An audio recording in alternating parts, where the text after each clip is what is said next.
আসলে সাহেব কি হয়েছে, আহ, আমার স্বামী অনেকদিন আগে আমাকে রেখে না চলে গেছে। ও আচ্ছা, তাহলে তো তোমার অনেক কষ্ট। ঠিক আছে, কোনো সমস্যা নেই। হুম, এখন থেকে তুমি আমার সাথেই থাকবে, কেমন? জি।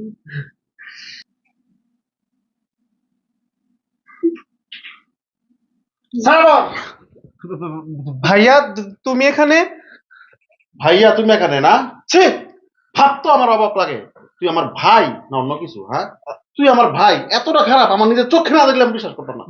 ভাই, আমার মনে হচ্ছে তুমি ভুল বুঝতেছো। আসলে আমি অফিস থেকে আসছি, ক্লান্ত হয়ে আমি ওর কাছে এক গ্লাস পানি চেয়েছিলাম, ও পানি নিয়ে আসছে। কি বলতেছো তুমি এসব? আরে এই মেয়ে, তোমার কত বড় সাহস? হ্যাঁ, তোমার সাহস হয় কিভাবে আমার ছোট ভাইয়ের বউর সামনে তুমি নষ্টামি করতেছ? হ্যাঁ, না স্যার। না স্যার। আরে বউর কি দোষ ছিল? হ্যাঁ, বউকে জাস্ট বেড রেস্ট দিছে কিছুদিনের জন্য, আর এই সুযোগে তুই কিনা আমার মুখে বলতো ঘৃণা লাগছে। শোন, তুই ভালো করে জানিস বাবা মা মারা যাওয়ার পর তোর ছোট থেকে বড় করছি আমি, অনেক কষ্ট করছি, নিজে কষ্ট করে মাথার ঘাম পায়ে ফেলা তোরে বড় করছি আমি।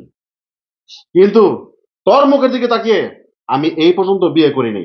কারণ কি, বিয়ে করলে তোকে দেখাশোনা ঠিক মতো আমি করতে পারতাম না, তখন আমার সংসার নিয়ে আমি ব্যস্ত থাকতাম। কিন্তু আমি এটা চাইনি।